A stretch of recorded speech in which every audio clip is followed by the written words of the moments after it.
Oh, another horror story na naman po ang ating pakikinggan ngayon. So, sa mga nakapakinig na nito, ah, pwede nyo pong i-skip kasi I know napakinggan nyo na rin ito ah, sa ibang channel. So, salamat. Enjoy lang po kayo. Disclaimer lang po, ang kwento ito ay hindi po original na sa akin. Ito ay galing sa mga random na tao na naka-experience ng mga kababalaghan sa kanilang buhay. Balikbayan si Haymar nang mangyari ito sa kanya. Galing ito sa syudad kung saan kinupkup siya ng tiyahin upang makapag-aral. Mahirap ang buhay ng pamilya ni Haymar noon. Kaya napagpasya ng ina na isama siya sa tiyahin upang maging katulong. 5 taon na rin ang nakalipas.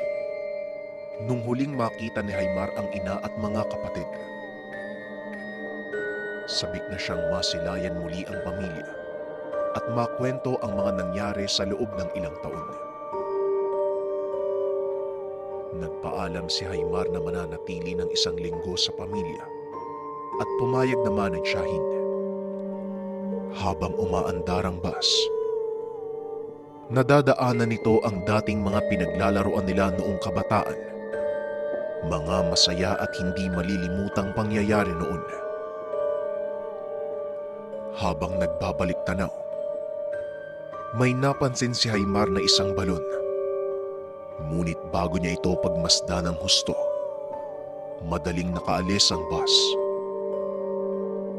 Lumipas ang ilang minuto. Huminto na ang sasakyan at nagbabaan ang mga pasahero.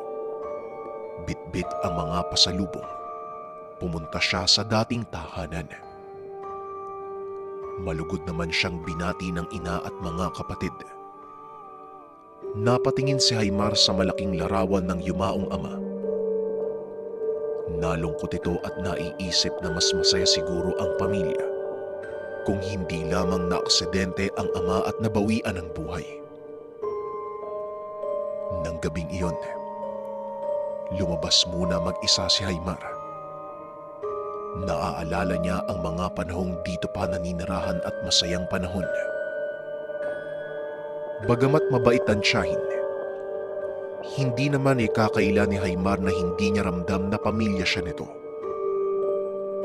Medyo mahirap mamuhay sa bahay na hindi mo matatawag na tahanan, kung saan buong araw kang pagod, ngunit walang pasasalamat na matatanggap. Dahil para sa kanila, parte ito ng trabaho. Kaya naman nalungkot si Haymar na hindi siya maaaring manatili sa dating tahanan at kailangang makipagsapalaran, magtiis muna para sa kinabukasan.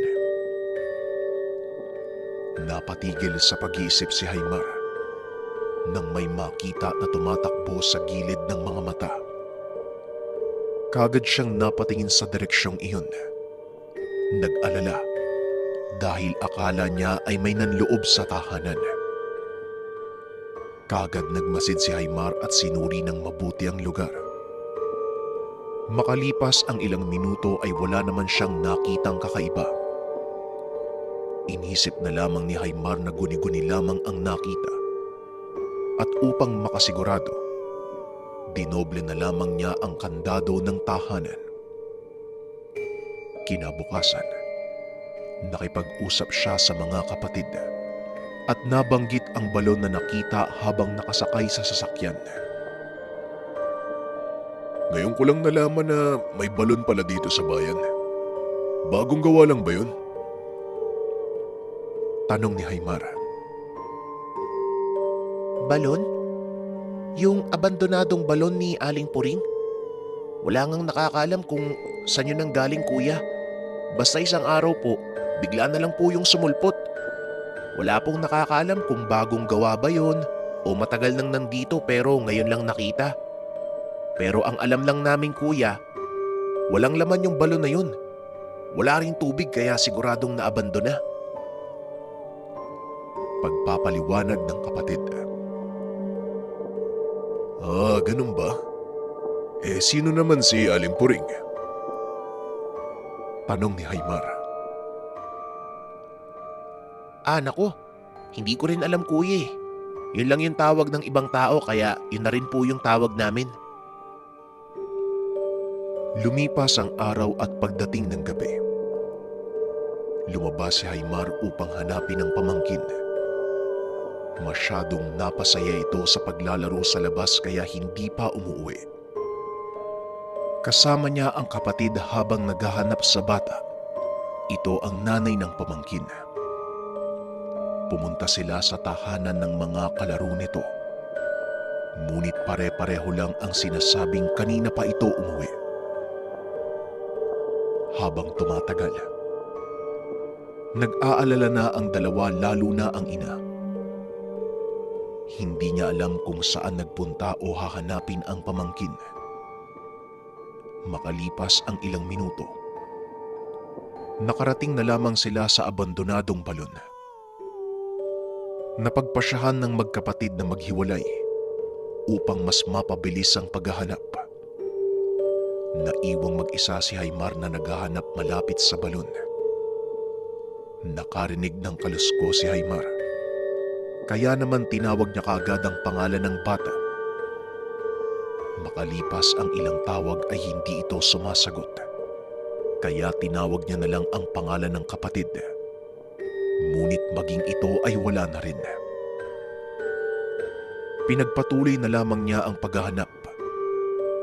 Ngunit nang pauwi na sana si Haymar, bigla siyang nakarinig ng ingay sa bandang likuran. Napagtanto niyang nanggagaling ito sa loob ng balon. Biglang namutla si Haymar at naisip na maaaring nahulog ang pamangkin. Kaya hanggang ngayon, hindi pa ito nakikita. Dali-dali niyang pinuntahan. Nakita na sarado ang balon dahil merong nakaharang. Pagkatanggal ni Haymar, bumungad sa kanya ang napakasangsang na amoy mula sa balon. Nang panahong iyon ay napagtanto ni Haymar na imposibleng nahulog ang pamangkin. Ibabalik niya sana ang harang. Ngunit narinig niya muli ang kakaibang ingay na narinig kanina. Ngunit mas malakas sa pagkakataong ito. Napatingin si Haymar sa loob ng balon. Hindi niya alam kung anong nagtulak sa kanya. Ngunit nang makitang kung ano ang nasa ilalim, hindi niya na nagawa pang may alis ang mga mata. Bagamat madilim sa loob, may matingkad na dalawang pulang mata. Dahan-dahang lumalabas ang mga ngipin nito. Meron ding angil na parang nagmumula sa hayop. Natakot si Haymar dahil lumundag ito paakyat. Sa sobrang takot ay hindi niya na nasara ng maayos ang balon.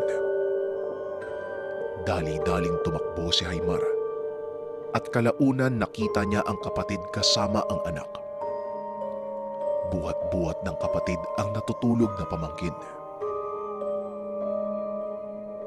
O, saan ka galing kuya? Kanina pa kita tinatawag. Nakatulog pala tong anak ko kasi akala niya naglalaro pa rin sila ng tagu-taguan. Ay nako, grabe naman yung mga kalaro niya. Hindi man lang napansin na nawawala yung isang kasama. Sa susunod, hindi ko na to papalabasin, baka mapano pa eh. Nagpatuloy lang sa pagsasalita ang kapatid. Ngunit hindi mapigilan ni Haymar na lumipad ang isipan dahil sa nangyari kanina. Labis siyang nag-aalala kung ano ang nilalang na nasa balon at kung dahil ba sa kanya kaya nakatakas ito. Hindi nakatulog ng gabing iyon si Haymar. Kinakain siya ng pag-aalala, konsensya, at ang kutob na merong masamang mangyayari sa lugar. Kinabukasan ay nagmamakaawa ang pamangkin ni Haymar sa kanyang magulang upang payagan siyang lumabas. Ngunit dahil sa insidente, hindi man lang siya hinanap ng mga kalaro. Hindi siya pinayagan kahit naglupasay pa ito sa sahig. Buong araw masama ang loob ng bata at hindi ito kumain ng umagahan at pananghalian. Ngunit hindi na ito nakatiis ng gabi kaya kumain na din ito. Nagkaayos ang pamilya kaya natuwa si Aymar. Kinabukasan usap-usapan sa bayan ang pagkawala ng dalawang bata. Maraming residenteng tumulong sa paghahanap sa mga ito. Ngunit lumipas ang buong araw ay hindi pa rin sila nakita. Malaki ang pagpapasalamat ng kapatid ni Aymar. Hindi niya pinayagang umalis ang anak. Malaki ang tsansa na kasama ito sa mga nawala. Kinabukasan, nagising si Aymar sa sigaw ng mga tao. Sigaw ng hinagpis at paghingi ng hustisya. Kaagad lumabas si Aymar upang alamin ang pangyayari. Laking gulat nang makita sa bakuran ang bangkay ng dalawang bata. Nung una ay napagbintangan ng kanilang pamilya sa nangyari. Ngunit kalaunan ay lumabas ang isang residente. May napatay itong nilalang dahil kinakain ang alaga niyang hayop. Pare-pareho ang sinapit ng labi ng dalawang bata at ang bangkay ng hayop na nakita. Kaya naman ayon sa mga residente, aswang ang pumaslang sa dalawang paslit. Naging palaisipan sa ilang residente kung ano ang maaaring dahilan kung bakit nasa lupa nila Aymar ang mga bangkay. Ngunit kalaunan, inisip na lamang nila na maaaring dito sila nakaladkad ng nilalang. Nagluksa ang mga pamilya ng dalawang batang namatay. Nakikiramay ang pamilya nila Aymar at lubos na nangingi ng paumanhin at tawad dahil hindi man lang nila nakita ang naganap. Paulit-ulit namang sinasabi ng pamilya na hindi nila ito kasalanan. Ngunit alam ni Aymar sa kaloob-looban niya na siya ang dahilan ng pagkamatay ng dalawa. Dahil hindi niya naisara ng maayos ang abandonadong balon. Umuwi na si Aymar sa Shahin at mula noon, hindi na siya nagsalita pa. Bagamat labis na nalulungkot na nawalay muli sa mga kapatid, nahihirapan na siyang bumalik sa tahanan dahil palagi niyang naaalala ang sinapit ng dalawang inosenteng bata nang dahil sa kanyang kaduwagan at kapabayaan.